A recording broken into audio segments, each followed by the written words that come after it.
Well, no doubt, a very different feeling fronting this gathering on the last time you did Perry Park. Shay, was that the kind of team performance that you really wanted for you to celebrate your 200 games? Yeah, to be honest, I just wanted a good performance. We had a real tough game last week, and we got really had to get in and battle, and that's something that we've struggled a little bit with. We've always been a decent footballing team and a club, and we've always struggled on that physical side of it. And last week the boys got stuck in. We didn't really even recognise them, but we just got really hungry, and we wanted to continue that tonight. And I think we did. It was a good performance by everyone on the field, so it's good to see. And Shay, yourself personally, any emotions out there for you tonight? Yeah, it was good. It's hard to believe. You played that many games for one team, and it's an honour. Like I said, I'm really proud that the club's given me the opportunity to be part of it, and it's just hopefully I can keep going for a few more. Graham, the team I thought started tonight in both halves with a level of intensity that they haven't in any other game this season. Is that something you wanted to work on? Yeah, definitely. Obviously, after last weekend, I think we conceded in the second minute, and in previous games we conceded early. So something larger than I had sat and discussed during the week, and that was part of the reason we changed the warm-up, changed a few little routines that we do there, which we didn't tell the players. Normally they've got a fair idea of what we're going to do, but we just thought we'd chuck a few surprises in just to get them mentally sharp as well. So obviously with scoring quite early in both halves has paid some dividends.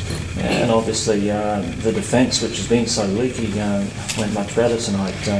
Is there a reason for that, organisationally, or any other reason? Oh, look, certainly the boys have worked hard this week in training with the back four. We also had a few changes in front of the back four as well, which has helped. But probably the first week really where we've been able to get a consistent back four on the field and stay on the field as well. So that's certainly helped. At half-time, 2-0 up and looking totally dominant. How are you feeling about it?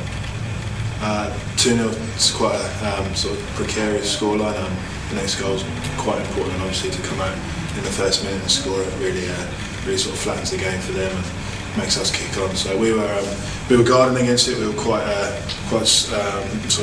happy with the boys' performance up until half-time, but we just made sure that tactically we were still right for the second half. Well, the word that occurs to me after you scored the third goal was relentless. Would you agree?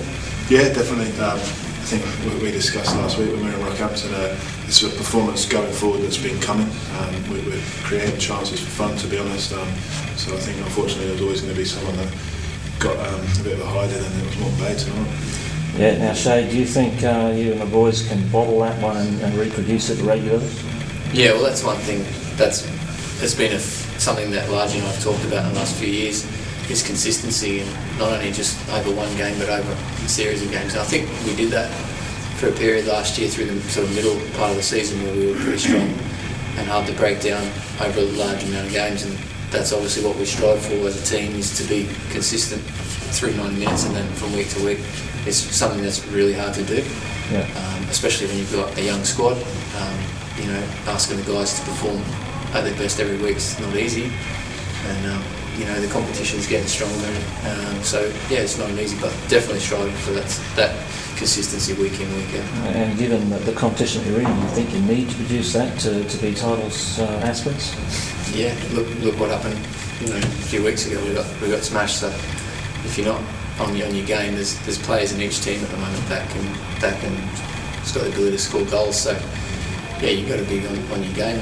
If you're not, you get hurt. Yeah, you've only got to look at Moreton Bay. They've had some good results this year, so certainly a game we were concerned about. Obviously, we stayed and watched them against Redlands the week before, and 2 weeks before, and they put up a good show. So as Shay said, if you're not on your game, there's going to be sides that hurt you. So it'd be nice to have that performance every week. You were able to give David Roby a chance to make his debut for 20 minutes. So how do you feel he went in that time? Yeah, very steady. Obviously, he's had a great start to the season with the under-18s and really impressed Largy himself. So yeah, he did well. Nice and steady. Listened to the instructions Largy gave him before he went on and fulfilled that. So good opportunity. He travelled with the squad last weekend to Rockhampton, and we would have liked to have got him some game time there, but things didn't really work out that way. but he's coming in. Don't know tomorrow. And just finally, the finishing from Greg King. Is he an underrated player? Yeah, if you're asking me, he shouldn't be. I think he should be named. He was good last year. He started, for me, he's on fire. He's been our best player.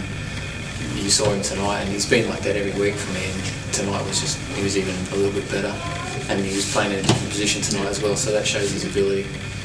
He worked hard, and he's so dangerous. He's so quick. He's strong, fast. He's everything. It's not just his finishing, is it? It's his all-round game. Yeah. He contributes to the team. His assists, his ability to beat people 1v1. Yeah, I think it pains me to say, but people higher up should be looking at it.